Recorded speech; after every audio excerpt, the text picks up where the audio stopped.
We know that throughout this year, the QAnon theory that's been around for a few years, despite the fact that it's never gotten even a single one of its predictions right about Democrats being a satanic cult of pedophiles that are shipping people in Wayfair cabinets and drinking their blood hormones and ripping off their faces during sex acts. That's just part of the theory, by the way. It's become a lot more popular though. And how popular? Well, according to a recent poll, 1 in 3 Republicans believe that the QAnon theory is mostly true. Another 23% of Republicans say that some parts of the QAnon conspiracy are true. Put together, that is 56% of Republicans.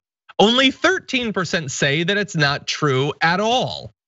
In contrast, 72% of Democrats say the QAnon conspiracy theory is not true at all. Only 4% of Democrats say it's even partly true. Some don't know enough about it to say. That will probably change over time. Now, I have some concerns about this poll, but Adrian, as you've seen the QAnon thing become so normalized in the Republican Party and millions of Americans are adherents to it, what does that make you think about America? It tells me that Americans who are subscribing to these theories, that they feel out of control and they're trying to make sense of things that are going on. And I did some research kind of just to figure out what is going on in these people's heads. And that was exactly it. The fact that when people feel that they're not in control of their lives, and also when there's a lot of tension between societal subgroups, people will latch on to these conspiracy theories. And they essentially think that this is the way to make sense of all of the things that they don't know, which tells you people don't feel like they're in any control. They don't feel they're getting the information they need, and it's dangerous.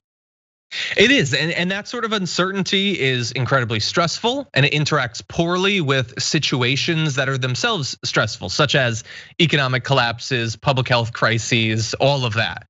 And I get it, and people want to understand the world around them. The issue is that we have techniques for doing that. I mean, the scientific method broadly, speaking with people and learning about other experiences is one way to do that. But all of that is difficult and complicated and would really require an education system far better than the American one. So just lizards control everything, or there's demon semen, or alien DNA is being used to develop vaccines. These are shortcuts to that. And they're also sort of a little bit exciting. If you're not really into Marvel or Star Trek or anything, you can have Q and it's got all the same plot points. Yeah, the entire thing is really scary, but for a lot of people, they haven't been armed with the cognitive tools to see through some of this. And so it's becoming more common. Now, that doesn't mean it's becoming as common as this poll implies. I think that a lot of Americans believe in the Q thing. I think it's much more common than it was a year ago. And I think it's just embarrassing and horrifying that so many Republicans have normalized it and now think it's totally cool. But there's an issue with the poll. And the issue is that when you actually dig into the methodology of the poll, the question that everyone was asked was, do you believe that the QAnon theory about a conspiracy among deep state elites is true? That is not necessarily a good way to poll people about QAnon. Is it inaccurate? No. The QAnon theory is about a conspiracy among deep state elites, but every conservative believes that there's a conspiracy among deep state elites. Not everyone believes that those deep state elites are drinking baby blood.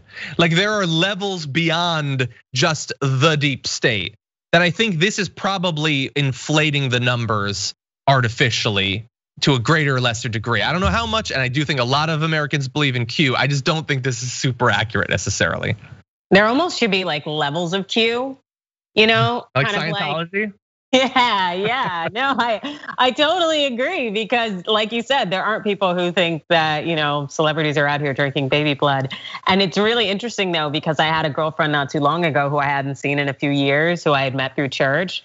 And I ran into her and she was talking this QAnon stuff, and she truly believed in it. And she's like a nurse. And so she has like a real job, and she is a person of significance. And so I didn't shame her in any way. I told her I'd like to hear more, so I could probably kind of assess like how deep is this person in. And she was very deep. And that kind of scares me, because it makes me realize that so many people who are very much normalized and seem balanced, they have it, are really latching on to this. And these people are trying to make sense of these societal events that frighten them, because this thought that there could be chance out there, that scares them. And unfortunately, I feel like there's a whole reach of people out there who are looking for some kind of answer, and they're really looking to latch on, and it's scary. Yeah, you're right. The world is a complex, scary place where things don't necessarily work out the way that you think they should or would like them to. Since we were roaming like the prairie in Africa, we've been coming up with ways to try to deal with that fundamental reality. And there are some things that, by comparison to QAnon, like organized religion is a way of understanding the complexity and chaos of the natural world. Those are seeming a little bit more reasonable now to me in comparison to, Hillary Clinton drinks adrenochrome or whatever it is. I honestly don't even know. But more people are believing that. And so, like, I used to make jokes at the end of 2019, like people still believe this, but it's expanding. So everybody needs to get at least a baseline of information about this to figure out how to fight back against it, because the experience you talked about, more and more people are gonna have that. My wife, I'm not gonna be specific, she talked to someone and they believe it, and they're seemingly a reasonable person. But the issue is that it's a very expertly crafted conspiracy theory.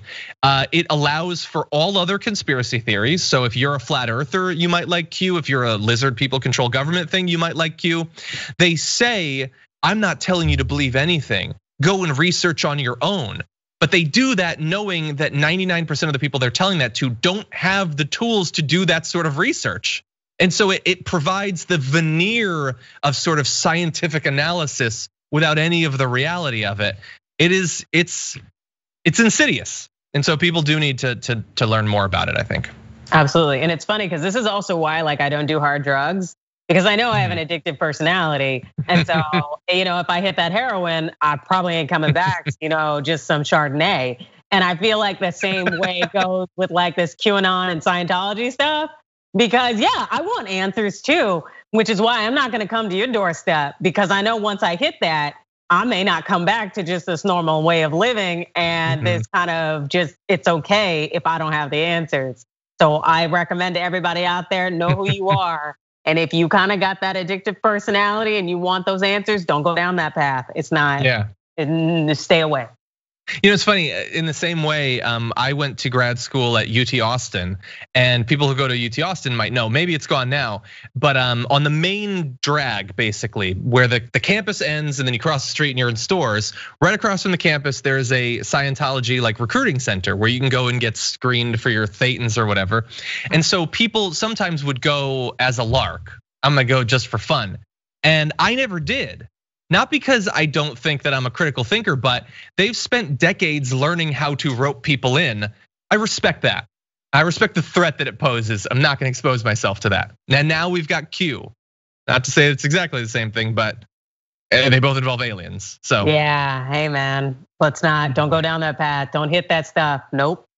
Nope, not today. Sit in the corner, like Adrian said.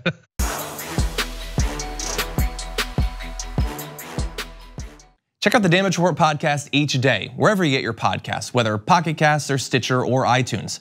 You can join me as I give you the news and stories you want, with a range of co-hosts and interview guests jumping in on the fun each day. Again, that's the Damage Report, wherever you get your podcasts. And if you get them at iTunes, don't forget to rate and review. Sometimes I'll read them live on the show.